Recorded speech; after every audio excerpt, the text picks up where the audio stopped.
तारीफ करो, जोर से तारीफ करो खुदाबंद। अपने हाथों को उठाओ, सिर्फ खुदाबंद से बात करो, सब टेस्टिमनी छोड़ दो। बोलो आज जो कुछ मैं सुनूंगा मैं फलों को लेके आऊंगा। मैं अपना कान कभी परमेश्वर से मोड़ूंगा नहीं, उससे फेरूंगा नहीं। अपने होंठों को खोलकर अंगीकार करते हुए खुदावन आज जो कुछ मैं सुनूंगा मैं फलों को लाऊंगा। बात करो परमेश्वर से, अपने घुटनों के बाहर आ जाओ। टेस्टिमनीज जहां खड़ी हैं वहीं उन्हें बिठा दो, दूर मत भेजो।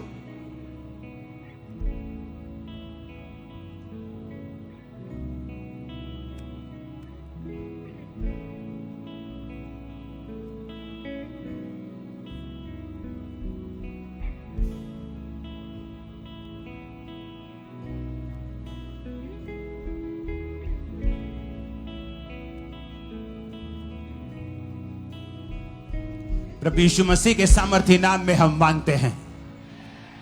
एक बार जोर से आमीन बोलो और जोर से हालेलुया बोलो। आमीन। Congratulation Amritsar church. मेरा यह बिलीव है हम किसी भी चर्च से क्यों ना हो, लेकिन एक्चुअल में हम है तो एक ही खुदा की चर्च की, जीसस क्राइस्ट की चर्च के मेंबर, जिसमें हम उसके शरीर के अलग अलग अंग हैं। मैं उसका मुंह हो सकता हूं आज के लिए, आप उसके हाथ और पांव हो सकते हैं, लेकिन हम सब खुदावंद की चर्च के मेंबर हैं। तो आप चाहे किसी भी डिनोमिनेशन से हो, मैं आपका स्वागत करता हूं परमेश्वर की प्रेजेंस में। और मैं विश्वास करता हूं कि आज आप और आपका परिवार जो कुछ आपके साथ जुड़ा हुआ है, परमेश्वर उसे छुएंगे और आपको सेम यहां से वापस जाने नहीं देंगे। मेरे मन में परमेश्वर के वचन के लिए हमेशा से शुरू से अत्यधिक आदर रहा है। तो मैं ये चाहता हूं कि जब वचन शुरू हो, ये आदर आप भी खुदावंद को दें और कोई भी खड़ा ना हो। सब प्रकार की मूवमेंट बंद हो जाए। खासकर वॉलंटियर ज्यादा खड़े होते हैं, इनमें ज्यादा प्रॉब्लम दिक्कत होती है। सब वॉलंटियर्स खुद बैठ के लोगों को बिठाएं, फालतू कोई जन खड़ा ना हो। अपने आप से बात करें कि प्रभु आज जो कुछ मैं वचनों से सुनूंगा मैं फलों को लेके आऊंगा। जो कुछ आज मैं सुनूंगा मैं विश्वास करता हूं कि मैं सेम नहीं रहूंगा। प्रभु यीशु मसीह के सामर्थी नाम में हम मांगते हैं। ये मैं आपको अपनी वचन की शिक्षा से नहीं जो मैं लेके आया हूं, लेकिन पवित्र आत्मा से भी कुछ चीजें होती हैं। दोनों चीजें पवित्र आत्मा से होती हैं, लेकिन कुछ चीजें पवित्र आत्मा आपको मौके पर बताता है। मैं आपको कॉन्ग्रेचुलेशन बोलना चाहता हूं, बधाई देना चाहता हूं कि आप लोग स्वर्ग के अधिकारी हैं। यीशु मसीह आपको लेने के लिए आ रहा है, हमें तैयार रहना है। आपने एक टेस्टिमनी को सुना होगा अभी। मैं नहीं जानता था कि वो पहले से प्रभु को जानती है कि नहीं जानती। तो उसने कहा नहीं, मैं जानती थी परमेश्वर को, लेकिन मैंने ये कहा था कि मैं तो उस बंदे से शादी नहीं करूंगी जो खुदा को मानता हूं। खुद तो खुदा को मानती थी, लेकिन खुदा से दूर थी। आप जानते हैं क्यों? खुदा से दूर होने से हमारी लाइफ में दुख आते हैं धरती के ऊपर। आपको पता है क्यों ऐसा होता है? क्योंकि परमेश्वर आपसे प्यार करता है। अगर वो आपको ऐसा ना करे, अगर प्रभु से दूर जाने पर आपको दुख ना आए, तो हो सकता है आपकी साल्वेशन ही खत्म हो जाए। जब आपको दुख नहीं आता, आप सोचते हो सब भला है, सब चंगा है, आप फिल्में देखने में व्यस्त रहते हैं, काम करने में व्यस्त रहते हैं, अपना परिवार पालने में व्यस्त रहते हैं और परमेश्वर के पीछे नहीं जाते। लेकिन जब परमेश्वर हमें लेने के लिए आएगा और हमें लेके ना जाएगा अगर उन लोगों को जो परमेश्वर में नहीं है, या जब वो अपना जीवन का चक्कर खत्म करके स्वर्ग में प्रभु के सामने खड़े होंगे, तो वहां पर उनको जब सुनने को मिलेगा कि यहां तुम्हारा कोई स्थान नहीं है, तो वो ज्यादा बड़ा दुख होगा और वो लाखों और करोड़ों और अनंत जीवन तक वो दुख चलेगा। इसलिए कई बार परमेश्वर आपको इस धरती के ऊपर दुख देके आपकी ताड़ना करता है, ताकि आपके शरीर को थोड़ी सी ताड़ना मिल जाए, लेकिन आपकी आत्मा जो है वो बचाई जा सके। अपने हाथों को उठाओ मैं फिर से एक आखिरी बार आपको बोलूंगा, सब लोग बैठ जाओ, जहां भी खड़े हैं। अपनी सीट पे जाने की कोशिश भी मत करो, ताकि प्रभु का वचन आपके कानों में जाए और शैतान एक भी वर्ड मिस ना कर सके आपके कानों से। क्योंकि बिना वचन के कोई भी मीटिंग वैसी ही है जैसे बिना जीसस के चर्च। अगर आपको वचन नहीं मिला तो आपको मीटिंग में आने का कोई फायदा नहीं। ऊंची आवाज में हालेलुया बोलो, ऊंची आवाज में फिर से हालेलुया बोलो। और वचन ये कहता है कि परमेश्वर कई बार आपकी ताड़ना करता है और आपको दुखों के करीब जाने देता है, ताकि आप परमेश्वर के वचनों को सुन सकें और अपना जीवन उसको दे सकें और उद्धार पा सकें। क्या मेरी राइट हैंड साइड लोगों को सुनाई दे रहा है वचन? अगर दे रहा है तो वो वॉलंटियर उनको बैठाते क्यों नहीं? अगर तुम खुद वॉलंटियर हो तो वहीं बैठ जाओ, आगे आने की कोशिश मत करो। ए लेडीज प्लीज प्लीज, जहां हो वहीं बैठ जाओ। ये बंद कर दो ड्रोन। ऊंची आवाज में हालेलुया बोलो। तो ये बात हमें समझने की जरूरत है। आप लिखा बुरे होकर भी, मैं, हम, आप अपने बच्चों को रोटी मांगने पर सांप नहीं देते, अंडा मांगने पर बिच्छू नहीं देते। तो लिखा स्वर्ग के पिता अपने मांगने वालों को अच्छी वस्तुएं क्यों नहीं देगा? क्यों नहीं देगा?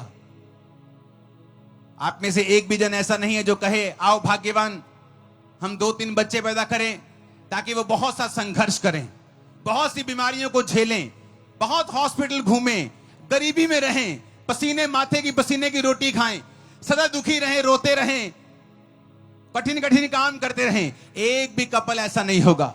गरीब से गरीब भी यही बोलेगा कि मैं अपने बच्चों को अच्छी शिक्षा दे सकूं, हे परमात्मा मुझे इतना देना, मैं अपने बच्चों को अच्छा खिला सकूं, इनको इनकी रक्षा कर सकूं, इनको पिला सकूं। तो क्यों परमेश्वर फिर आपको दुख देगा जिसने आपको जन्मा है? आपकी कैपेसिटी है, आप 3 बच्चों को पाल सकते हैं। उसकी कैपेसिटी है कि वो 800 करोड़ को पाल सकता है। ये तो कैपेसिटी की बात है। आप 2 बच्चों को अच्छी शिक्षा दे सकते हैं, लेकिन उसके पास इतना है कि वो करोड़ों को दे सकता है। उसने करोड़ों को पैदा किया, लेकिन उसने इसलिए पैदा नहीं किया कि आप लोग संघर्ष करें, आप लोग दुखी हों। लेकिन उस बहन ने क्या कहा? मैं तो मसीह को जानती थी, लेकिन मैं मसीह को यह बोलती थी कि मैं खुदा को मानने वाले के साथ शादी नहीं करूंगी, मैं उससे शादी करूंगी जो खुदा को ना जानता हूं। तो परमेश्वर ने भी उसका क्या सिला दिया? शैतान उसके पीछे लगा, बेबीज नहीं हुए, रसौलियां हो गई, सुसाइड करने पे आ गई, हस्बैंड के साथ हर जगह कचर मचर घर में रहने लगा। और फिर चर्च के बारे में मालूम हुआ, वचनों को सुना कि परमेश्वर हमें करीब आने पर आशीष देता है। जिस तरह आपका बच्चा जिसे आप बेदखल कर देते हो, अखबार में लिखा देते हो जी मेरी चल अचल संपत्ति से मैं इसे बेदखल करता हूं, कोई भी इसके साथ कुछ लेना देना करेगा तो उसकी अपनी जिम्मेवारी होगी। एक बेदखल बच्चे के ऊपर बाप की कोई जिम्मेवारी नहीं होती। उसी तरह एक व्यक्ति जो प्रभु से दूर है, परमेश्वर की उसके ऊपर कोई जिम्मेवारी नहीं होती। परमेश्वर उसका लेखा, उसकी जिम्मेवारी का लेखा नहीं लेता। इसलिए वचन में लिखा है जो परम प्रधान के छाए हुए स्थान में बैठा रहेगा वो सर्वशक्तिमान की छाया में ठिकाना पाएगा। कंडीशन है कि जो हर रोज हर बंदा नहीं, हर क्रिश्चियन नहीं, जो सर्वशक्तिमान के परम प्रधान के छाए हुए स्थान में, छाया हुआ स्थान यानी कि जहां उसकी हजूरी है, वो स्थान जो आपको प्रभु ने दिया है, एक विश्वासी होने का, एक विश्वासी होने की कुर्सी आपको दी है। प्रभु ने कहा अगर तू उस कुर्सी में बैठा रहेगा तो सर्वशक्तिमान की छाया में, उसके डिफेंस में, उसकी सुरक्षा में तू ठिकाना पाएगा। मैं तेरे घराने के ऊपर सुरक्षा दूंगा, मैं तेरे बिजनेस के ऊपर आशीष दूंगा, मैं तुझे दीर्घ आयु से, लंबी आयु से तृप्त करूंगा, मैं तुझे अपने उद्धार का दर्शन दिखाऊंगा, तुझे अपने तेरी फैमिली को। उद्धार सिर्फ आत्मिक नहीं होता, उद्धार शरीर का भी होता है, बीमारियों से उद्धार नेशंस का भी होता है, फाइनेंस का भी होता है, गरीबी से भी होता है। जब प्रभु उद्धार कहता है तो उसे माचिस की डिब्बी में बंद करने की कोशिश मत करो। पास्टर्स लोग जो बोले सिर्फ आत्मिक उद्धार की वो बात कर रहा है, वो सब तरह के उद्धार की बात कर रहा है। वो आत्मिक उद्धार की बात भी कर रहा है, वो शारीरिक उद्धार की बात भी कर रहा है, वो हर तरह के सोशल उद्धार की बात भी कर रहा है। आने वाले समय में अमृतसर के लोग आप पॉलिटिकली, फाइनेंशियली हर तरह से ऊंचे किए जाने वाले हैं। और ये भविष्यवाणी नोट करके रख लेना, एक बड़ा फेवर आप पे आने वाला है यीशु मसीह के नाम में। क्योंकि इलेक्शंस थे तो क्रूसेड्स नहीं हो पा रहे थे। अब इलेक्शंस खत्म हो गए हैं और क्रूसेड्स की शुरुआत हो चुकी है। और क्रूसेड कोई धर्म युद्ध का शब्द नहीं है। बहुत से लोग इस पे लड़ने की कोशिश करते हैं कि एक धर्म युद्ध है। जीसस क्राइस्ट ने एक बात कही है, उस बात को सुनने से पहले मैं ये चाहता हूं कि हम पहले अपनी होंद को, अपनी हैसियत को देख लें कि आखिर इंसान की हैसियत इस पृथ्वी के ऊपर क्या है। ये पृथ्वी जिसके लिए हम फाइट करते हैं, हम कहते हैं कि हम फाइट करेंगे, हम एक दूसरे के साथ लड़ेंगे, वो पृथ्वी कितनी की वैल्यू रखती है परमेश्वर के सामने। उस वीडियो में मैं आपको दिखाता हूं कि पृथ्वी कितनी छोटी है, हम कितने छोटे हैं। ये पृथ्वी है, देखो हमारी धरती है और ये सब ग्रह हैं। सूर्य इतना बड़ा है कि 13 लाख धरतियां उसमें आ जाएं। सूर्य से भी कितने बड़े बड़े ग्रह, बड़े बड़े स्टार, ग्रह नहीं, हमारी गैलेक्सी में हैं। धरती बहुत छोटी रह जाती है। अब आगे आगे आप देखना कि धरती इतनी छोटी हो जाएगी, वो सूर्य जो छोटा सा दिख रहा है उसमें 13 लाख धरतियां आ सकती हैं। अब देखो वो सूरज दिखाई नहीं दे रहा, वो छोटा सा रह गया, उसमें भी 13 लाख धरतियां हैं। फिर गैलेक्सी बनती है, ऐसी खरबों गैलेक्सियां हैं। जब खरबों गैलेक्सियां इकट्ठी होती हैं तो यूनिवर्स बनता है, और खरबों यूनिवर्स हैं। और हम सोचते हैं, जीसस कहता, जिसने अपने शब्दों से धरतियां, तारागण, आकाश, सृष्टि बनाई है, उसने कहा, कहता मेरा राज इस धरती का नहीं है, मैं इतना छोटा परमेश्वर नहीं हूं। कहता मैं इतना छोटा नहीं हूं कि वो धरती, दिखाओ उसको, वो सूर्य जिसमें 13 लाख धरतियां आ जाएं, जो आप सुबह देखते हो, 13 लाख धरतियां सूरज में समा जाए, इतना बड़ा है वो। और जब गैलेक्सी, जब आप सिर्फ गैलेक्सी में देखोगे तो सूर्य दिखाई भी नहीं देगा। और खरबों खरबों गैलेक्सियां हैं, उन गैलेक्सियों को मिला के यूनिवर्स बनता है, और खरबों यूनिवर्स हैं। और आप कहते हो ये धरती, जीसस ने कहा मेरा राज यहां का नहीं, मेरा राज वहां का है। अगर मेरा राज यहां का होता तो जब मीटिंगों को रोका जाता तो मेरे लोग लड़ते। अगर मेरा राज यहां का होता तो जब यीशु मसीह के नाम को लोग धब्बा देने की कोशिश करते हैं तो उनके लोग लड़ते। इसलिए मैं कहता हूं, विरोधियों को जो बोलते हैं कि पंजाब में कन्वर्जन चल रहा है, उनको कुछ कहने की जरूरत नहीं, क्योंकि मैं भी उन्हीं विरोधियों में से एक था। मेरे दादाजी इनकम टैक्स के ऑफिसर थे। जब उनको कैंसर हुआ, बोन का, हड्डियों का कैंसर हुआ, जब जलंधर के बड़े बड़े डॉक्टर्स के पास वो गए और किसी ने बताया कि एक सिस्टर यहां पे हैं, क्रिश्चियन सिस्टर, जब वो प्रार्थना करेगी तुम्हारे दादाजी ठीक हो जाएंगे। लेकिन मुझसे नहीं बात हुई, मेरे मम्मी पापा से होती थी। तो वो जब प्रार्थना कराने के लिए उनके घर में जाते थे और जब वो सिस्टर मेरे घर में आती थी तो मैं बोलता था कि हम हिंदू सिखों में से हैं, मैं खत्री परिवार से हूं, अगर ये दोबारा क्रिश्चियन लोग हमारे घर में आए तो मैं इनको गालियां निकालूंगा, इनको मारूंगा, इनको पीटूंगा, क्योंकि ये अंग्रेज लोग अपना धर्म यहां पे छोड़ गए। इसलिए मैं कहता हूं कि विरोधियों का विरोध मत करो।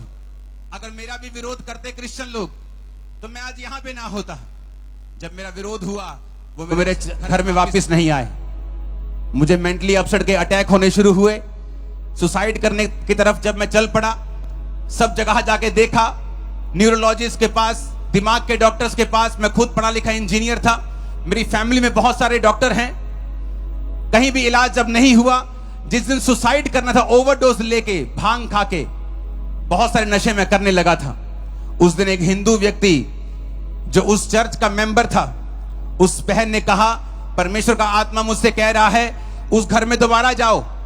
मेरे पापा का नाम जीवन है, तो कहते जीवन के घर में जाओ, और उस घर में प्रभु मुझे कह रहा है कि वहां कोई रूह है जो प्रभु उसे बचाना चाहता है। वो बोला, परिवार बोला, कहते नहीं जी उस घर में हम नहीं जाएंगे, वहां उनका लड़का है एक बड़ा कट्टर हिंदू टाइप का, वो नहीं मानता, वो कहता अगर आए तो हम गालियां निकालेंगे, हम नहीं जाना चाहते। वो सिस्टर बोली नहीं तुम मेरी बात मानो, जाओ उस घर में प्रभु का आत्मा कह रहा है। वो मेरे घर में आए, मैं घर में नहीं था। जब वो मेरे घर में मेरे बेडरूम में बैठे तो मैं नशा करके जब आ रहा था वापस अपने घर में, और मैंने अपना रूम जब खोला तो मेरे रूम के सामने वो बैठे थे। उसमें मेरा घमंड टूट चुका था, बीमारी के साथ मैं खत्म हो चुका था। अपने घर के अंदर गया, कुछ नहीं बोला। उन्होंने मुझे बाइबल दी और कहा कि प्रभु यीशु मसीह किसी धर्म या जात को बनाने के लिए नहीं आए। वो इतना छोटा परमेश्वर नहीं है कि सिर्फ पृथ्वी की बात करे, जो कि परमेश्वर के जो खुदा ने बनाया उसके सामने बिंदी भी अगर लगा दो तो वो बिंदी भी धरती से बड़ी लगेगी। आपको ये धरती इतनी छोटी है प्रभु के सामने। उसने कहा बाइबल पकड़, जिस दिन तेरे को ईसाई धर्म नाम का बाइबल में शब्द मिलेगा उस दिन तू बाइबल पढ़नी बंद कर देना। मैंने कहा मैंने तो मीडिया से यही सुना है कि ये लोग धर्म बदलते हैं, बड़ा नेक्सस चल रहा है जी, बड़ा धर्म परिवर्तन का धंधा चल रहा है जी, बड़ा कुछ हो रहा है जी। उन्होंने कहा अच्छा, हम भी हिंदू परिवार से हैं, परमेश्वर ने हमें चंगा किया है, जिसको प्रभु अपने पास बुलाता है ये उन्हीं को मालूम है। उस दिन बाइबल पकड़ ली, रात को 8 बजे 16 अगस्त 2004 नशा करके एक घर देखा जहां वो बंदगी करते थे। वापिस आया, मेरे पे ले हैंड प्रार्थना हुई। पहली प्रार्थना में मुझे समझ आ गया था कि अगर इस धरती पे मेरा कोई हल कर सकता है तो वो सिर्फ प्रभु यीशु मसीह है। मेरे को समझ आ गई थी एक प्रार्थना में ही, हल पूरा नहीं हुआ था लेकिन एक प्रार्थना में समझ आ गई थी, क्योंकि मैं दुनिया घूमा हुआ था, कंप्यूटर इंजीनियर था, मेरी फैमिली में बड़े बड़े अफसर थे, सब जगह पढ़े लिखे लोग थे। तो मैं जानता था कि जो मैं देख रहा हूं ये फेक नहीं है। जो मैंने मीडिया से सुना, जो मैंने लोगों से सुना, वो नकली, वो गलत था, लेकिन जो मैं अपनी आंखों से देख रहा था, एक्सपीरियंस कर रहा था, वो सही था। बाइबल को पकड़ा। उस टाइम पे ब्रॉडबैंड इंटरनेट होते थे, आज की तरह इंटरनेट आम नहीं था, किसी किसी घर में होता था। कंप्यूटर आम नहीं था, किसी किसी घर में डेस्कटॉप कंप्यूटर होते थे। तो मैंने अपने कंप्यूटर पे इंटरनेट ऑन किया, यीशु मसीह के बारे में सर्च करनी शुरू की। क्या ये फेक है? क्या ये पैसा देके धर्म बदलते हैं? आज लोग बोलते हैं जी बड़ा पैसा मिलता है जी। मैं सबके सामने बोलने के तैयार हूं, मुझे पैसा चाहिए। है कोई बंदा पैसा देता जो क्रिश्चियन बनने के? बहुत सारे लोग तैयार है मेरे पैसा लेने के लिए, एक भी नहीं। वो पास्टर जिनके तक नहीं जिनके पास होता, फिर भी वो सब कुछ छोड़ के आपको यीशु का वचन सुनाते हैं। अगर उनके पास आपको कन्वर्ट करने के लिए पैसा होता तो पहले वो स्कूटर लेते, अपना घर लेते, अपने बच्चों को सरकारी स्कूलों में नहीं डालते। वो मरते हैं, खपते हैं जीसस क्राइस्ट का प्रचार करने के लिए, आपको उद्धार की कथा सुनाने के लिए, ये बताने के लिए कि प्रभु यीशु मसीह किसी धर्म या जात को बनाने के लिए नहीं आया, वो आपको बचाने के लिए आया। अगर आप जीसस के पास आएंगे, आप कोई भी धर्म के क्यों ना हो, कोई भी जाति के क्यों ना हो। मैं अन्य जातियों में से था, इसलिए मैं विरोध नहीं करता जो लोग विरोध करते हैं। मुझे मालूम है अगर आज मैं उनका विरोध करूंगा, बड़ी आसानी से इंडियन लॉ के मुताबिक उनको जेल हो सकती है क्रिश्चियनिटी का विरोध करने के कारण। लेकिन मैं ये सोचता हूं कि अगर मैं भी विरोधी होता और कोई मुझे जेल में भेज देता तो आज मैं कभी प्रचारक न बन पाता, यीशु मसीह की कृपा का स्वाद कभी ना चख पाता। मुझे उन्होंने सहा है, इसलिए मैं आज यहां पे हूं। आप उन लोगों को सहेंगे, उनके लिए प्रार्थना करेंगे तो वो लोग आज जहां मैं हूं कल को वो वहां खड़े होंगे, जहां आप है कल को वो वहां बैठे होंगे। आमीन। मेरे को ऊंचे वाला चाहिए चर्च। कोई मायने नहीं करता चाहे मैं एक अन्य जाति से आया, कोई मायने नहीं करता चाहे वो बहन जिसने गवाही दी वो क्रिश्चियन में से आई। लेकिन जब दोनों प्रभु से दूर थे तो दोनों दुखी थे। दोनों प्रभु के नजदीक हुए तो दोनों की शर्मिंदगी को परमेश्वर ने खत्म कर दिया। बाइबल कहती है जब हम यीशु के क्रूस को देखते हैं, आपने स्कूलों के बाहर, कॉलेजेस के बाहर क्रूस लगा देखा होगा। लोग बोलते हैं क्रूस को उतार दो, क्रूस को उतार के पैरों में रख दो, क्रिश्चियन धर्म को नीचे कर दो। वो क्रिश्चियन धर्म की निशानी नहीं है। बाइबल कहती है क्रूस यीशु मसीह ने इसलिए उठाया था कि उस जमाने की सबसे बड़ी शर्मिंदगी वाली मौत क्रूस की मौत थी। क्रूस की मौत उनको दी जाती थी जो बड़े अपराधी होते थे, बड़े बड़े चोर होते थे, बड़े बड़े अपराध करने वाले, संगीन अपराधी होते थे, कत्ल करने वाले होते थे, उनको क्रूस की मौत दी जाती थी। जीसस क्राइस्ट ने उस क्रूस की मौत को सहा। राजा ने कहा जीसस, यीशु, अगर तू चाहे तो ये मौत टल सकती है, क्योंकि जितने अपराध, जितने ये तुझ पे इल्जाम लगाते हैं, एक भी साबित नहीं कर पाए। सिर्फ तू अपने मुंह से कह दे इतना ही कि ये सारे इल्जाम झूठे हैं। यीशु ने कहा मैं अपनी मर्जी से अपना प्राण तुम्हें देता हूं और मैं ये घोषणा करता हूं कि अपनी मर्जी से मैं इसे वापस ले लूंगा। और यीशु मसीह मुर्दों में से तीसरे दिन जी उठे। 40 दिन फिर प्रचार किया। 41वें दिन से स्वर्ग पे चले गए और अपनी आत्मा को भेजा। वही आत्मा आज देखते हैं लोगों को आप चंगा करते हुए, लंगड़ों को चलाते हुए। मैं चंगा नहीं कर सकता, मेरे भी आप भी की तरह हाथ है। मैं ही पंजाब में जन्मा हूं, जलंधर से जम्मिया, मैं पंजाबी च प्रचार कर सकता, लेकिन मुझे सुनने वाले लोग पूरे देश से, पूरे वर्ल्ड से हैं जो हिंदी समझते हैं। इसलिए मैं फैसला रखता हूं कि हमेशा हिंदी में प्रचार करूं, ताकि और लोग भी इस मैसेज को ले सके और समझ सके। बहुत से लोग ये समझ सके कि यीशु मसीह किसी धर्म को बनाने के लिए, जात को बनाने के लिए नहीं आए। उनका राज इस पृथ्वी का नहीं है। वो पृथ्वी जो एक मिट्टी का बिंदु भी उससे बड़ा है परमेश्वर के सामने, ऐसी पृथ्वी पर वो अपना राज नहीं कहता। मेरा राज ऊपर का है। मैंने तुम लोगों को बनाया है, सिरजा है, ताकि तुम मेरी आराधना कर सको, मेरे पीछे चल सको। आज साइंस जितनी मर्जी बड़ी हो जाए, लेकिन बाइबल से ऊपर नहीं जाती। हर 2 महीने पे स्टडी आ जाती है, जो बाइबल में लिखा है वो ट्रू है। पहले लोग बोलते थे कि मूसा के जो बाइबल में लिखा है, वचन में लिखा है कि फिरौन जो था वो समुद्र के नीचे आ गया था, समुद्र 2 भाग हो गया था। मूसा तो अपने लोगों समेत निकल गया, लेकिन फिरौन समुद्र के बीच में दब गया था। जब वो निकल गए तो समुद्र वापस वैसा ही हो गया था। कहते ये झूठ है। कुछ साल बाद जब स्टडी हुई तो उस समुद्र में 2000-4000 जितने भी साल पुरानी वो थी, तलवारें वहां से निकली, फिरौन के हथियार वहां से निकले, उनके फॉसिल्स, उनके जीवाश्म वहां से निकले। हर कुछ देर बाद नासा ये बताता है कि बाइबल में जो लिखा है वो बिल्कुल ट्रू है, बिल्कुल सच्चाई है, क्योंकि ये किसी धर्म की पुस्तक नहीं है। ये जीवित परमेश्वर का वचन है, जिसने आपने और मेरे लिए इस वचन को सिरजा है कि जब हम इस वचन को सुनेंगे और मानेंगे, हम किसी भी जाति, किसी भी धर्म से क्यों ना हो, खुदावंद हमें बरकत देगा, हमें आजाद करेगा, हमारे परिवारों को शर्मिंदगी से आजाद करेगा। उन्होंने मुझे बताया कि क्रूस का मतलब है कि प्रभु ने तेरी शर्मिंदगी उठा ली है। एक जवान बच्चा जब घर में नशे करने लग जाता है, घर को सपोर्ट करने के बजाय घर का पैसा उठाने लग जाता है। माता पिता को कंधा देने के बजाय, उनको सहारा देने के बजाय माता पिता को उनके पीछे लगवा लेता है, तो ये एक शर्मिंदगी है। जब उसके बनने का समय होता है वो नशों में चला जाता है, ये एक शर्मिंदगी है। जब जवान होता है, बीमार हो जाता है, ये एक शर्मिंदगी है।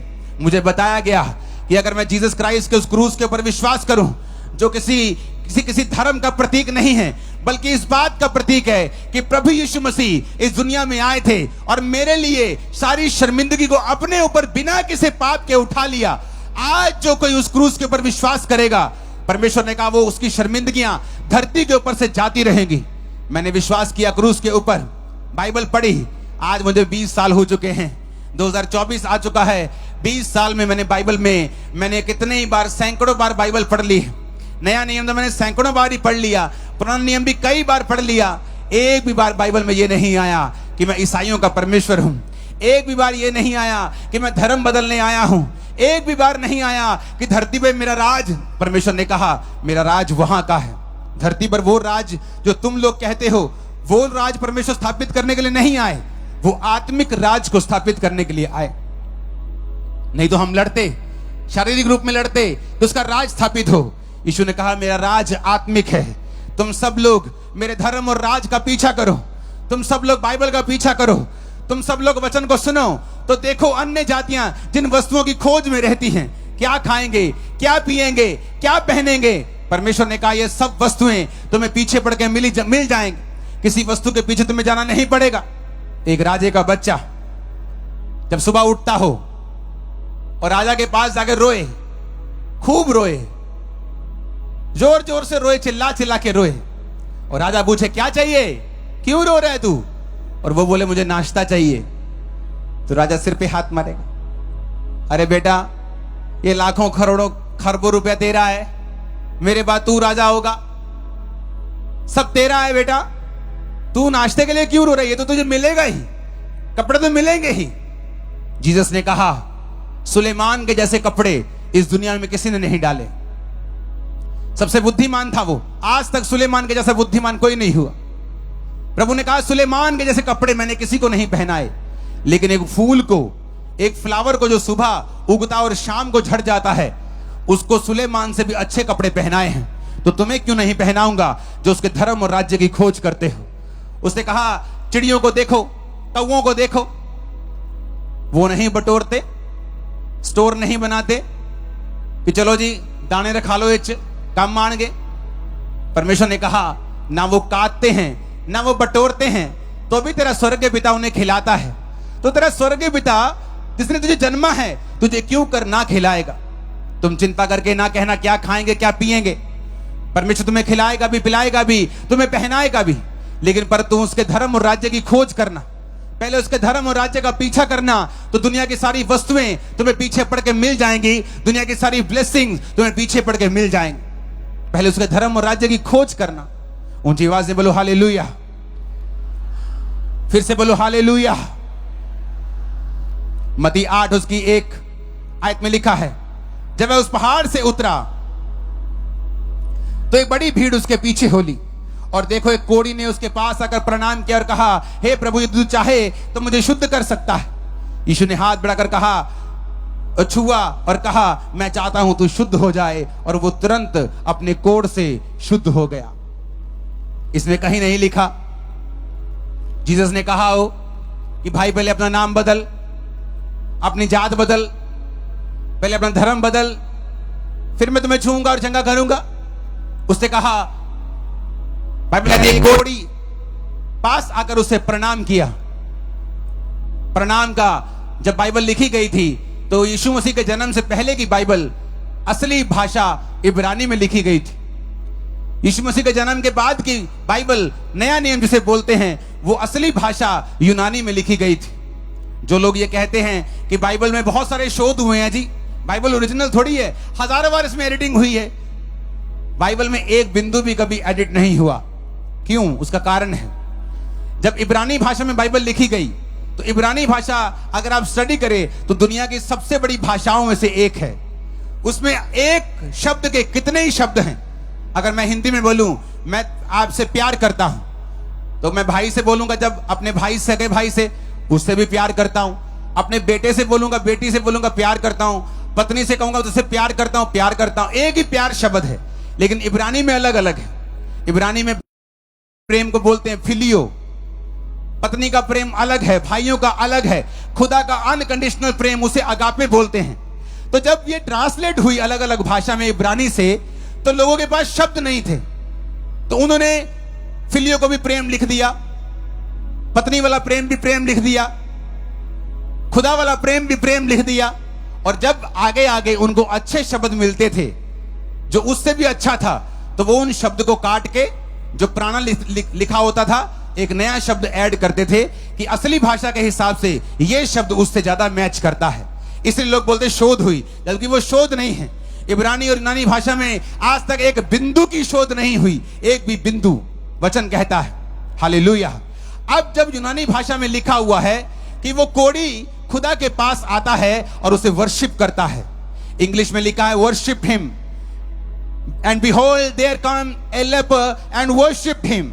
और देखो एक कोढ़ी ने पास आकर उसे प्रणाम किया। अगर आप प्रणाम को यूनानी भाषा में पढ़ें तो उसका मतलब है, आपकी स्क्रीन के ऊपर वो वर्ड आएगा, उसका मतलब है प्रोस्किनियो। प्रोस्किनियो का मतलब है like a dog licking his master's hand. लेकिन जिस तरह एक कुत्ता अपने मालिक के हाथ को चाटता है, आप देखेंगे जो कुत्ता आपसे बड़ा प्यार करता है, जब आप उसके पास एक दिन के बाद जाएं, 24 घंटे के बाद जाएं, 2 दिन के बाद जाएं, या सुबह से शाम आप उससे मिले नहीं, जब आपको मिलता है तो आपके पाँव को वो चाटता है, आपके मुंह को चाटता है, आपके हाथ को चाटता है, पूंछ को हिलाता है। बाइबल कहती है वर्शिप करने का जो यूनानी मतलब जो था, जो असली भाषा जहां लिखी गई थी, उसका मतलब है कि अडोर करना, रेवरेंस के साथ, डर के साथ, प्यार के साथ, एक कुत्ते की तरह। बाइबल कहती है वो जब परमेश्वर के पास आया तो ये सोच के नहीं आया कि चल मैं देखदा मीटिंग जाके अमृतसर ले देखदा मैंने चंगा कर दे कि नहीं कर दे। परमेश्वर आपको दिखाने के लिए, आपको चंगा करने के लिए नहीं आया। वो आपको इंप्रेस नहीं करना चाहता। यीशु नहीं चाहता आपको इंप्रेस करना। मैं आपको सच कह रहा हूं, बाइबल कहती है जो यीशु के पास आया और मन फिरा के आया, मन बना के आया, कुत्ते की तरह लिख करते हुए, मांगते हुए, रेवरेंस के साथ वर्शिप करते हुए आया, उसको प्रभु ने चंगा किया है। प्रभु ने किसी को इंप्रेस करने के लिए उसको चंगा नहीं किया कि तुम क्रिश्चियन बन जाओ, कि तुम्हारी जरूरत है। क्या जरूरत है तुम्हारी परमेश्वर को? स्वर्ग में कौन सा उसका काम रुका हुआ है तुम्हारे बिना? तुम नहीं आओगे स्वर्ग में तो स्वर्ग कौन सा घाटे में चला जाएगा, उसकी मार्केट, शेयर मार्केट डाउन हो जाएगी, स्टॉक गिर जाएंगे परमेश्वर के। कुछ भी ऐसा नहीं होने वाला। तुम नरक में चले जाओगे तुम्हारा नुकसान है, तुम स्वर्ग में चले जाओगे तुम्हारा फायदा है। खुदा का कोई फायदा नुकसान नहीं है। वचन कहता है वो एक ही बार मारा गया और उसने सब मनुष्यों को अपने पास खींचा और कहा अब जो कोई विश्वास करेगा वो उद्धार पाएगा, जो कोई मेरे पास आएगा वो जीवन पाएगा। वो तुम्हारे पीछे पीछे नहीं घूम रहा। जीसस क्राइस्ट तुम्हारे पीछे पीछे नहीं। लोगों को लगता है हमें इंप्रेस करने के लिए है। अब ये हीलिंग करेंगे, तुम्हें इंप्रेस करने के लिए मैं कुछ नहीं करना चाहता हूं। तुम अगर परमेश्वर में नहीं आओगे तो खुदा को कोई नुकसान होने वाला नहीं। वचन कहता है जो खुदा के पास आओ तो इस मन से आओ, जिस तरह कुत्ता अपने मालिक के पास हाथ चाटता, पांव चाटता, मुंह चाटता, पूंछ हिलाता, पेट हिलाता हुआ रेवरेंस के साथ, प्यार के साथ, वर्शिप के साथ आता है। जीसस ने देखा कि जब वो कोढ़ी खुदा के पास इस तरह से आया और कोढ़ी ने कहा अगर तू चाहे तो मुझे शुद्ध कर सकता है। यीशु ने कहा मैं चाहता हूं तू शुद्ध हो जा। कोढ़ एक पाप का प्रतीक है, एक कोढ़ी एक पापी का प्रतीक है।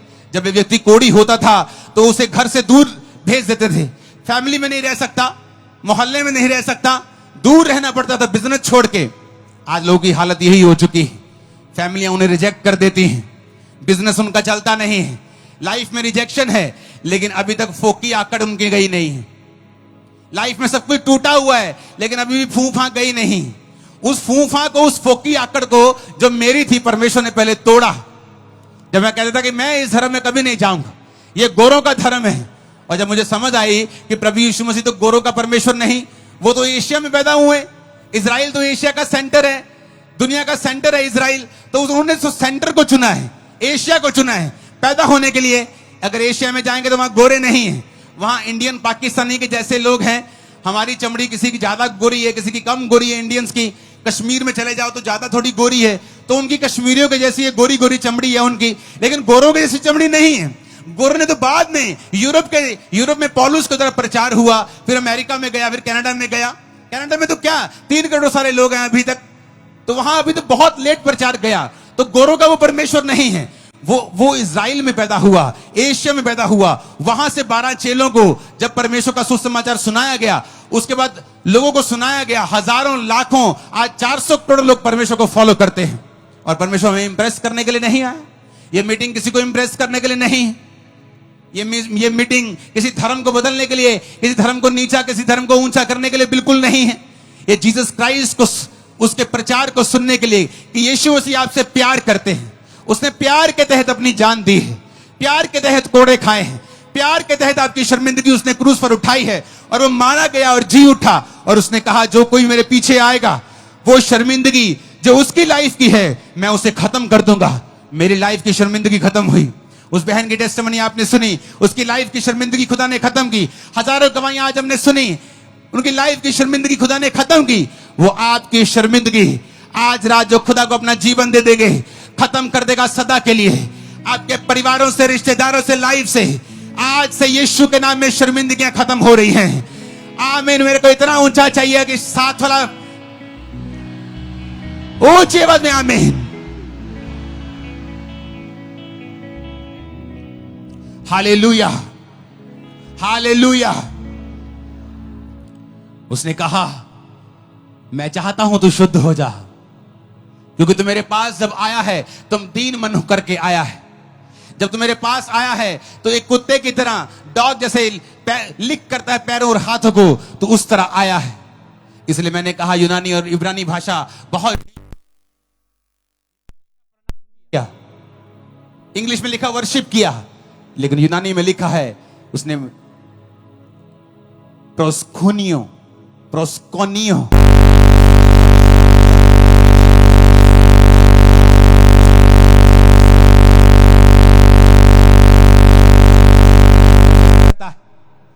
खुदा ने कहा अगर तू उद्धार चाहता है मेरे पास इस तरह से आना, मन फिरा के।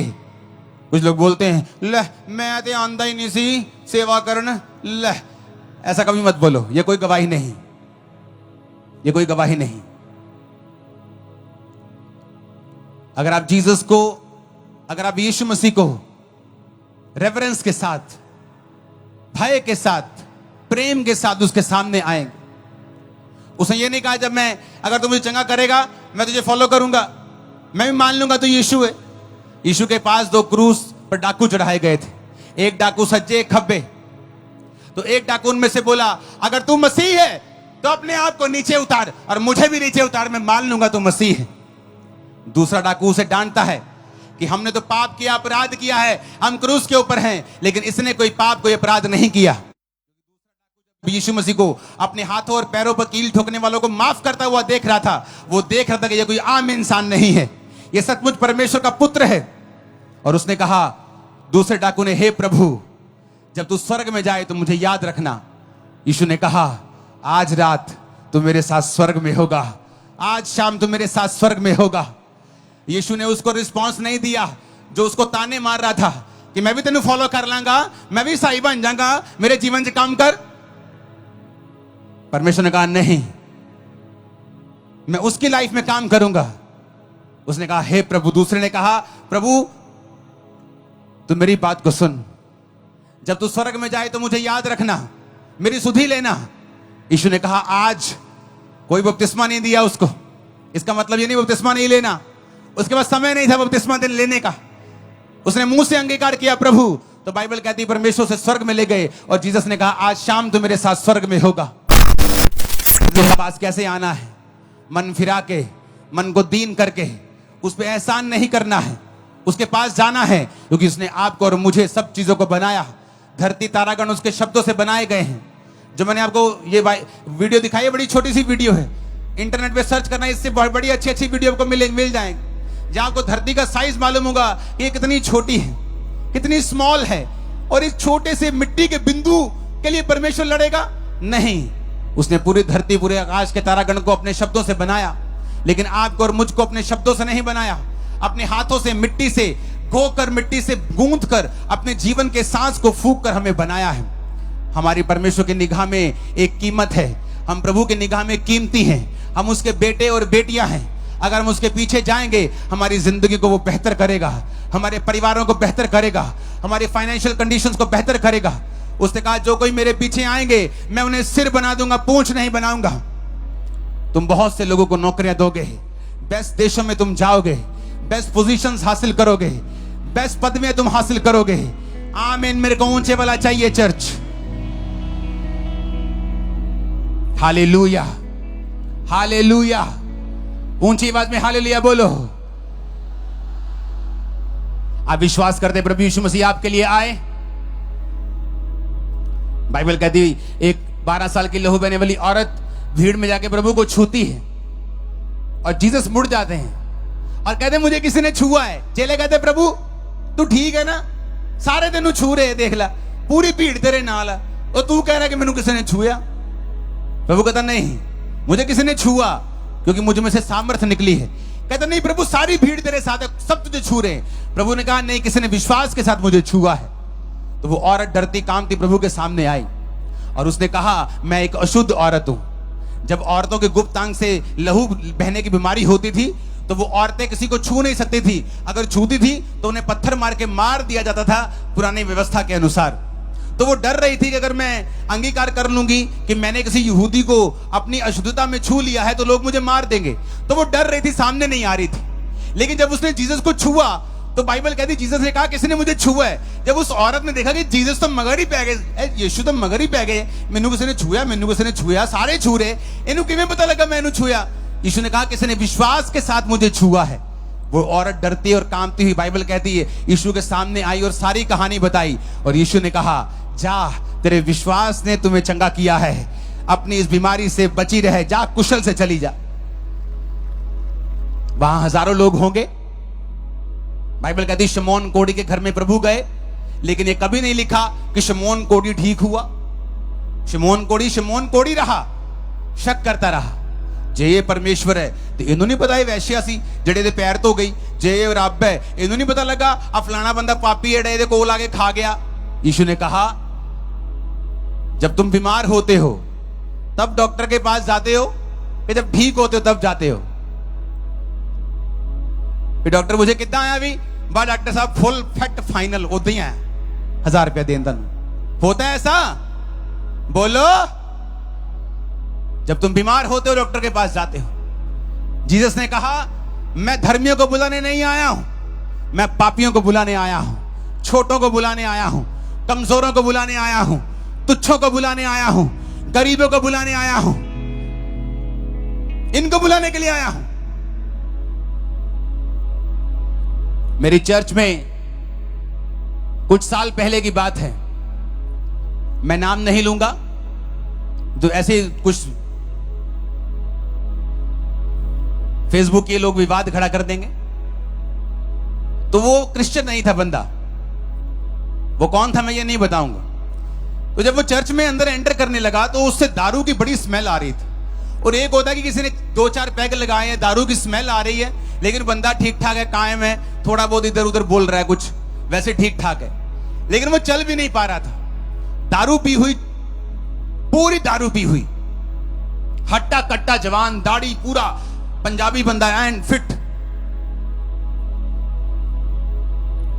तो मैंने अपने लोगों को बताया हुआ है कि यीशु मसीह धर्मियों के लिए नहीं आया भाई साहब।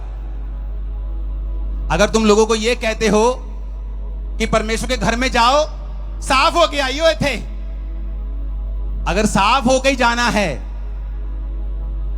अगर हॉस्पिटल वाले बोले जदों आना चंगे होके आइयो, बीमार ना आइयो, अच्छा लगेगा? आप बोलोगे भाई साहब आप ठीक हो ना? डॉक्टर साहब मैं जब आऊंगा तो बीमार ही आऊंगा, ठीक हो गया, क्यों आऊंगा? तो प्रभु का घर आत्मिक बीमारों के लिए है या चंगे भलों के लिए है? आत्मिक हॉस्पिटल तो आत्मिक बीमारों के लिए है। मेरे वॉलंटियर्स ने उसे पकड़ा, उससे कहा तू कौन है? उसे कहा मैं क्रिश्चियन नहीं हूं, मैं जो भी हूं। तो वो आ गया अंदर, मैंने कहा बिठाओ इसको, कोई बात नहीं। मीटिंग में बैठ गया, फुल दारू पी हुई, उसको अंदर बिठा दिया चर्च के। मैंने कहा चिंता मत कर, यीशु मसीह की जो नशा है ना, वो इस दारू और चिट्टे से कहीं दिख बढ़ के है। जब वो नशा आएगा ये तोड़ देगा तेरा नशा और खत्म कर देगा तेरे नशे को। वो अंदर आके बैठा, परमेश्वर की आत्मा ने पहले हफ्ते उसे छुआ, पहले ही हफ्ते। सालों पुरानी दारू वो परिवार छोड़ गया, वो बंदा छोड़ गया। पूरा परिवार चर्च आने लगा, पूरे लोग चर्च आने लगे। और उन्हें मालूम हुआ कि यार सचमुच एक माँ होती है ना, वो कभी बच्चे को नहीं कहती जा साफ हो गया, पहला पड़ोसन कहती। पड़ोसन बच्चे पे बड़ा प्यार लुटाती है, बड़ी किसी विसी करेगी बच्चे के। लेकिन जब बच्चे के पॉटी लगी होती, सुसु लगा होता है, बच्चा गंदा होता है, चल चल माँ को जा अपने ना किया, साफ हो गया। तब पड़ोसन गंदे बच्चे को पकड़ती नहीं, क्योंकि वो उस बच्चे की माँ नहीं है। लेकिन जो उस बच्चे की माँ होती है, जिसने अपने पेट में से उसे निकाला होता है, वो उसको गंदगी लगी होती तब भी सीने से लगाती है, साफ करती है, पाक करती है।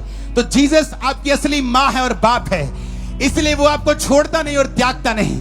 वो आपको गंदे को पकड़ता है, पापी को पकड़ता है, बलात्कारियों को पकड़ता है, नशेड़ियों को पकड़ता है, उन्हें साफ करता है, अपने पास बुलाता है, साफ करके खड़ा करता है। और फिर पड़ोसी कहते हैं आ जावी तू बहुत अच्छा है, हालेलुया। तो मालूम होता है जीसस मेरा असली बाप है, उसने मुझे साफ किया है, रिजेक्ट नहीं किया। उसे यह नहीं कहा नहीं तू मेरा विरोधी था, तू पापी है, तू नशेड़ी है। जिस दिन मैंने चर्च देखा था, नशा करके देखा था, नशा करके मैंने मिला था, नशा करके देखा था, वापसी पर भी नशा करके ही आया था, लेकिन परमेश्वर ने मुझे रिजेक्ट नहीं किया। आत्मिक हॉस्पिटल आत्मिक बीमारों के लिए है, प्रभु के घर पापियों के लिए है। जब आप चर्च में आते हैं इसीलिए आपको मारा पीटा नहीं जाता, आपको इनवाइट किया जाता है। हम आपकी कमजोरियों को जानते हैं, जीसस आपकी कमजोरियों को जानते हैं, वो आपको माफ करेंगे, साफ करेंगे, पाक करेंगे, ताकि आप फिर से उस गंदगी की तरफ ना जा सकें, आप फिर से उस पाप की तरफ ना जा सकें, परमेश्वर में आप खड़े हो सकें, अपनी लाइफ को बेहतर बना सकें। आपकी लाइफ का बेस्ट आपको और आपके परिवार के लिए एंटर कर रहा है इसी 2024 में। आमीन। मेरे को खड़कने वाला चाहिए, आमीन। मैंने कहा मेरे को खड़कने वाला चाहिए चर्च। यीशु ने कहा मैं भेड़ों का द्वार हूं। जीसस क्राइस्ट आपके कभी पीछे से नहीं आते कि ऊपर से चढ़ाए, आपके घर के ऊपर से पीछे दरवाजे से आ गए। यीशु ने कहा जो घर का मालिक है वो आगे से आता है, लेकिन जो चोर होता है पीछे से आता है। आप कभी नहीं ऐसा होगा आपके साथ, आप पे प्रार्थना हो और आप पवित्र आत्मा उतर आए आप पे और आप खेलने लग जाएं और अंदर से आवाज आए मैं यीशु, कभी ऐसा नहीं होगा। यीशु ने कहा चोर आता है चोरी करने, घात करने और नष्ट करने, लेकिन मैं जीवन देने के लिए आता हूं। जब भी यीशु मसीह का आत्मा तुम्हारे अंदर आएगा वो तभी आएगा जब तुम उसे अपना उद्धार करता ग्रहण कर लोगे और पुकारोगे कि प्रभु तेरा आत्मा मुझे मिले, तभी वो आपके अंदर आएगा, क्योंकि वो आपके घर का असली मालिक है। उसने आपको बनाया है, वो जानता है। लोग बोलते हैं चर्च में गए जी इनको पैसे मिल गए इसलिए ये क्रिश्चियन बन गए, ये जी छोटी जाति वाला था ये चर्च में गया, इसको वहां पे कोई डिस्क्रिमिनेशन नहीं हुआ तो तब ये क्रिश्चियन बन गया। ऐसा बिल्कुल भी नहीं है, ऐसा बिल्कुल भी नहीं है। एक व्यक्ति मेरी चर्च में आया, उसने सुना कि चर्च में जाओ तो हल हो जाते हैं। कहता मेरा हल कर दो यार। कहता क्या हुआ? कहता यार मेरी वाइफ से मेरा डिवोर्स नहीं हो रहा, केस लगा हुआ है। कहता चर्च आया कर, हल हो जाएगा। चर्च में आया, प्रार्थना करनी शुरू की, प्रभु यीशु मसीह मेरा जल्दी डिवोर्स हो जाए, मैंने छुड़ाओ छुड़ाओ। और जब लगातार वचन, इसलिए चर्च में जो लोग मेरे आते हैं नए, उनको मैं लगातार चर्च आने के लिए बोलता हूं कि लगातार चर्च आने का मकसद ये होता है कि वचन को वो सुनेंगे और कहीं दिन वचन उन्हें आजाद कर देगा। तो वचन चल रहा था, तो वचन में मैं बोल रहा था कि बाइबल के मुताबिक डाइवोर्स लेना पाप है। यीशु नहीं चाहते आप डाइवोर्स लें। बिना व्यभिचार के कारण के और किसी कारण से तुम डिवोर्स नहीं ले सकते। मनमुटाव हो, कुछ हो, डाइवोर्स नहीं ले सकते। तो वो सोचने लग गया कि भाई साहब ये तो कुछ और ही बोल रहे हैं। अगर यीशु मसीह ने लिखा ही हुआ कि मैं डिवोर्स पाप है, तो मैं उसके सामने प्रार्थना करूंगा तो प्रार्थना कबूल कैसे होगी, क्योंकि वो तो कह रहा है ये पाप है। तो उसने अपनी प्रार्थना बदल दी। उसने कहा प्रभु मेरी नहीं तेरी मर्जी पूरी हो, तू चाहता है डिवोर्स ना हो तो ना हो, लेकिन तू मेरे रास्ते खोल।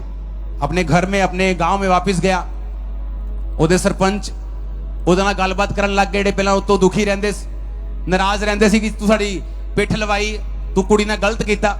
ਪੰਚ ਉਹਦੇ ਨਾਲ ਹੋ ਗਏ, ਸਰਪੰਚ ਉਹਦੇ ਨਾਲ ਹੋ ਗਏ। ਪਰਮੇਸ਼ਰ ਨੇ ਦਇਆ ਕਰਨੀ ਸ਼ੁਰੂ ਕੀਤੀ, ਵਾਈਫ ਨਾਲ ਦੁਆਰਾ ਗੱਲਬਾਤ ਕੀਤੀ। ਦੋਨੋਂ ਘਰ ਆਪਸ ਦੇ ਵਿੱਚ ਫਿਰ ਮਿਲੇ, ਡਾਈਵੋਰਸ कैंसल ਹੋਇਆ, ਹੋਰ ਬੱਚੇ ਹੋਏ। आज वो परमेश्वर दे विच ने दोनों परिवार। अब बताओ, जो ऐसा व्यक्ति जिसने यीशु मसीह को चखा है, फिर दुनिया जो मर्जी बोली जाए कि इन्होंने कन्वर्ट कर दिया, इन्होंने पैसा ले लिया, इन्होंने ये कर दिया, वो कर दिया।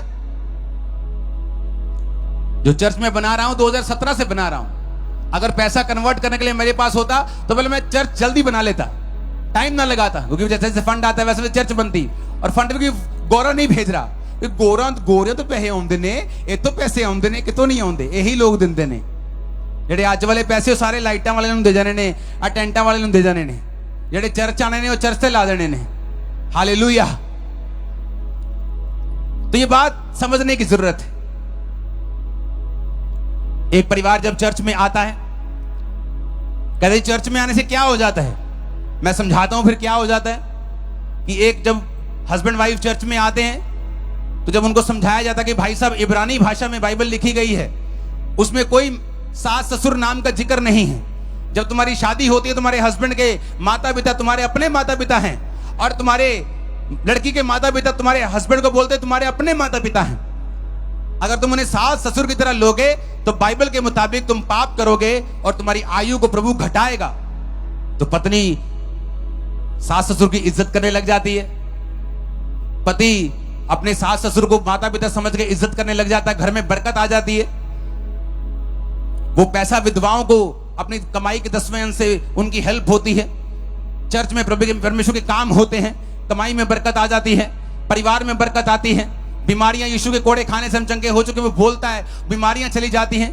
जब व्यक्ति पाप छोड़ता है तो शरीर पर उसका असर होता है, शरीर मजबूत होता है। जो यहोवा की बाट जोते वो नया बल प्राप्त करते जाएंगे। तो लोगों को यह मालूम नहीं होता कि कैसे बदल गए। उनको यह पता होना चाहिए कि वचन से वो बदले हैं, वचन उनको मिला है।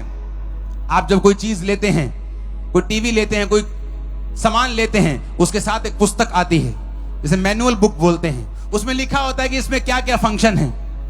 बाइबल एक मैनुअल बुक है जो आपके और मेरे लिए लिखी गई है। बाइबल एक ऐसी पुस्तक है जिसमें लिखा गया है अपने दोस्तों के साथ कैसा चलना, कैसे दोस्त बनाना, कैसे बिजनेस करना, कैसे माता पिता के साथ चलना, कैसे बच्चों के साथ चलना, कैसे वाइफ के साथ चलना, कैसे समाज के साथ चलना, कैसे बॉस के साथ चलना, कैसे स्टाफ के साथ चलना। तो बाइबल एक मैनुअल पुस्तक है। जब आप इस पुस्तक को, खुदा की लिखी हुई पुस्तक को पढ़ते हैं, आपको अपनी जिंदगी जीने की समझ आती है। कमियां निकलती हैं, बीमारियां निकलती हैं, तकलीफें निकलती हैं। वचन कहता है बाइबल को पढ़ने वाले लोग कभी भी जादू और टोने का शिकार नहीं हो सकते, क्योंकि वो जीवित परमेश्वर के नीचे आ जाते हैं। तो जब लोग वचन को पढ़ना शुरू करते हैं, जीसस को फॉलो करना शुरू करते हैं, तो उनकी लाइफ में अपने आप चेंजिंग्स आती हैं। फिर बाहर देखने वाले लोग जो होते हैं उन्हें लगता है कि कन्वर्ट हो गए, लेकिन जो अंदर से प्रभु को जानता है उसे मालूम है कि उसने परमेश्वर से क्या क्या पाया है। मैं आपको आज इनविटेशन देता हूं, चाहे आप क्रिश्चियन हो चाहे नॉन क्रिश्चियन, मैं आपको इनवाइट करता हूं परमेश्वर में एक नया जीवन जीने के लिए। खुदावंद में तौबा के साथ जीने के लिए। आज आप मेरे साथ हैं, कल आप अपनी चर्च में चले जाएंगे, कोई फॉरेन चला जाएगा। आप जहां भी जाएं, जहां भी रहें, खुदावंद के साथ एक होके रहें। चर्च में जाएं, जीवित चर्च का हिस्सा बने, बाइबल को पढ़ें, प्रार्थना को करें, जीसस क्राइस्ट के वचनों को फॉलो करें। आपकी लाइफ कभी भी सेम नहीं होगी। वो सारे कष्ट जो शैतान ने दिए खत्म हो जाएंगे, सारे संघर्ष खत्म हो जाएंगे।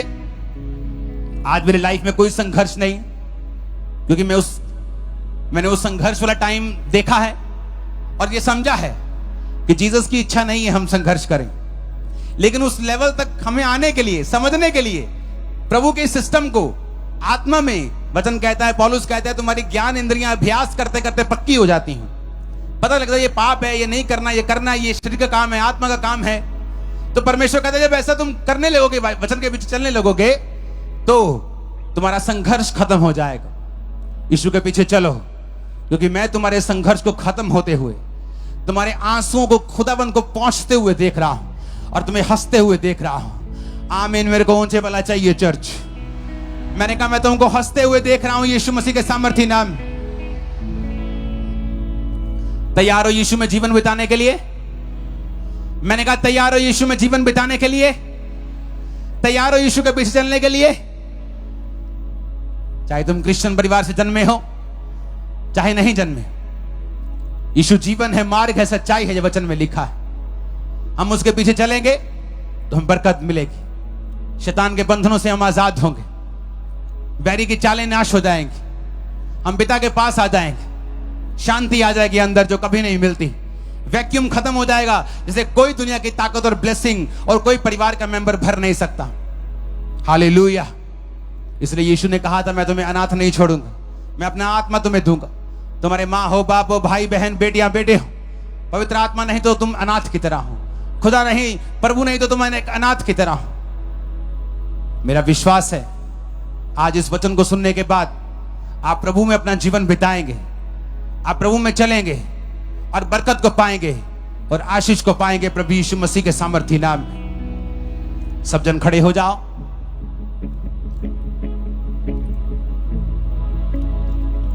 एक साल्वेशन के सॉन्ग को हम गाएंगे।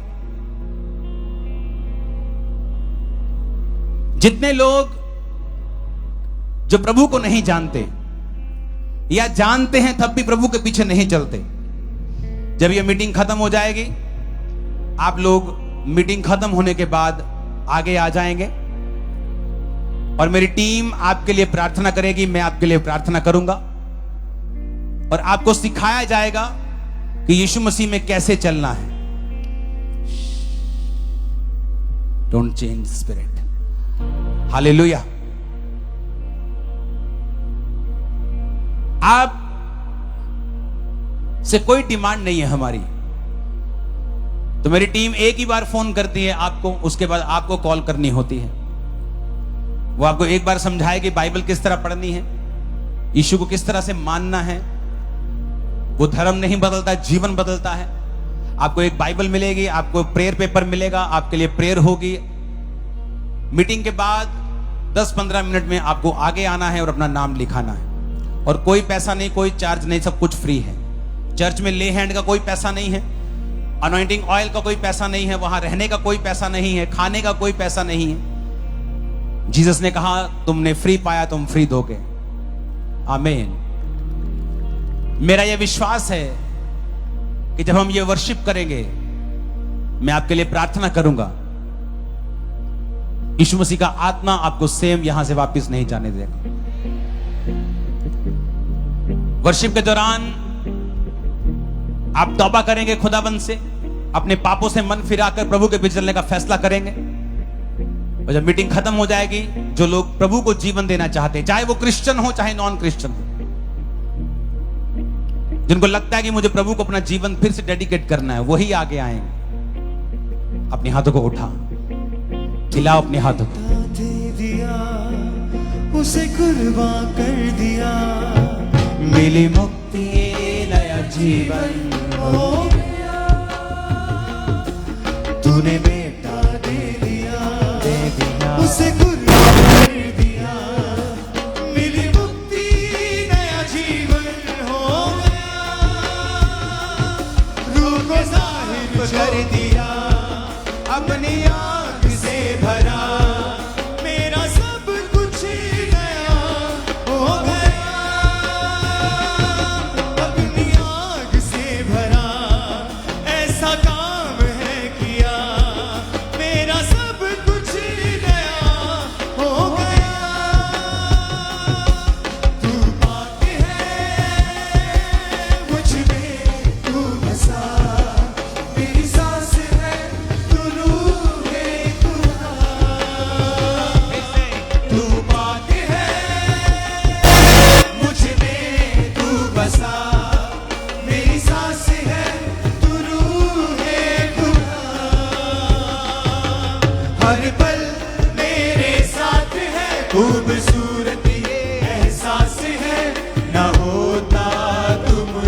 सब अपने हाथों को उठाओ,